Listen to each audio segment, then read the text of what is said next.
two sides of a rhombus ABCD are parallel to the lines y equal to x plus 2 and y equal to 7x plus 3.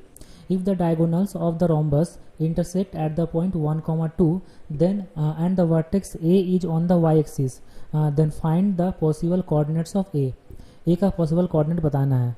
तो देखो हम सबसे पहले एक diagram draw कर लेते हैं कि चलो एक रोम्बस मान लिए कि ये एक रोम्बस है, ये एक सपोज दैट कि ये एक रोम्बस मान लिया. चलो ठीक है, ये एक रोम्बस है जिसका ये कोऑर्डिनेट ए मान लिए, और ए का जो कोऑर्डिनेट है वो हम लोग एज्यूम करना पड़ेगा क्योंकि ए है ऑन द वाई एक्सिस. तो वाई एक्सिस पर है तो हम लोग ऐसा लिख लिए let coordinates of A B 0, A, जहाँ पे ए कोई कांस्टेंट है और वाई एक्सिस पर एक्स कोऑर्डिनेट 0 होता है ना, तो ए का कोऑर्डिनेट हम लोग मान लिया ऐसा. अब देखो A B C D are two sides are parallel to the line y equal to X plus 2 and y equal to 7 plus 3.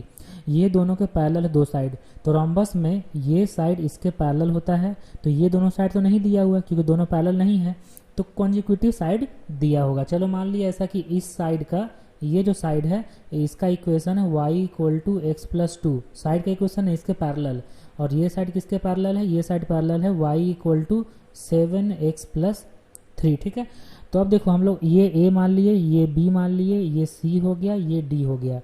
तो ab जो है ab उसका स्लोप कितना होगा, ab इस लाइन के पैरेलल है, स्लोप हो जाएगा 1, और ad इस लाइन के पैरेलल है तो स्लोप हो जाएगा 7, और a का कोऑर्डिनेट है 0, a. ठीक है, तो हम लोग ab का इक्वेशन फाइंड कर सकते हैं ना, और ad का इक्वेशन देखो, इक्वेशन ऑफ ab कितना होगा, इक्वेशन ऑफ ab फाइंड कर रहे हैं तो y minus a equal to slope 1 x minus 0. ठीक है, तो x minus y plus a equal to 0 आगे किसका, ab का equation.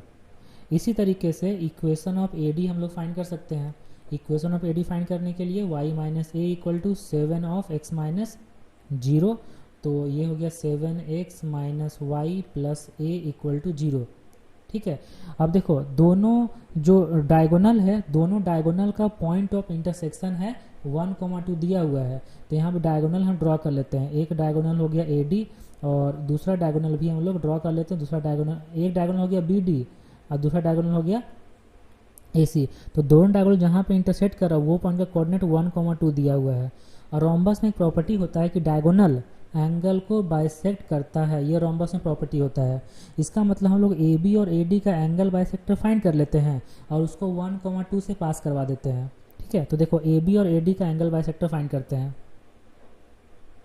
Angle bisectors of angle BAD.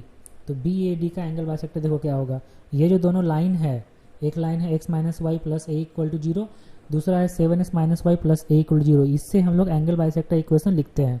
तो x minus y plus a by root under 1 plus 1 root 2 हो जाएगा, और यहाँ पे कितना होगा, प्लस माइनस होगा ना, प्लस माइनस, और यहाँ पे लिखते हैं 7x minus y plus a और divided by root under 49 plus root under 50. ठीक है, तो देखो रूट 2 से कट करेंगे और जो रूट 50 है वो कितना होगा, रूट 50 इक्वल टू होता है 5 रूट 2. तो 5 रूट 2 अगर लिखें तो रूट 2 कट जाएगा ना, 5 से तो इंटू कर देंगे. तो 5 से जब इधर इंटू करेंगे तो 5 into x minus y plus a, और इधर में होगा एक बार लिखेंगे प्लस साइन के साथ, मतलब 7x minus y plus a, और दूसरा इक्वेशन लिखेंगे 5 into x minus y plus a, और इक्वल टू होगा माइनस साइन के साथ minus of 7x minus y plus a. ठीक है, अब जो एंगल बाइसेक्टर है वो 1, 2 से पास करेगा.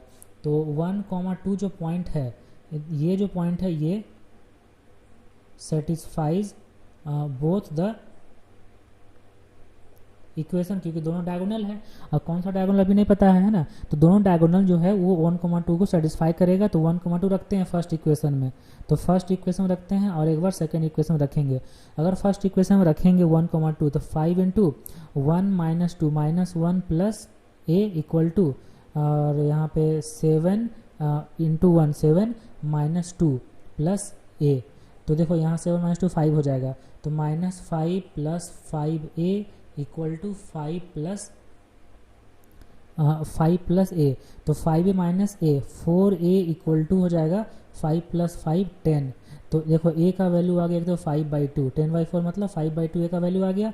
दूसरा इसमें सेटिस्फाई करेगा इस सेकंड वाले इक्वेशन में, तो 5 इंटू 1,2 है, तो 1 minus 2 minus 1 plus a equal to minus of, और 7x माइनस वाई प्लस ए में अगर हम रख दिए ए का 1,2, तो यहाँ पर जो आया वही ना आ जाएगा, 5 प्लस ए आ जाएगा।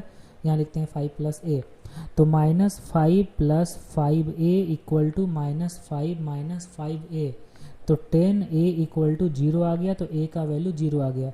देखो a का दो वैल्यू आ गया 0 और 5/2, तो a का कोऑर्डिनेट हो जाएगा 0,0 और 0,5/2। तो possible coordinates of a find करना था, तो a का दो कोऑर्डिनेट पॉसिबल है। ओके।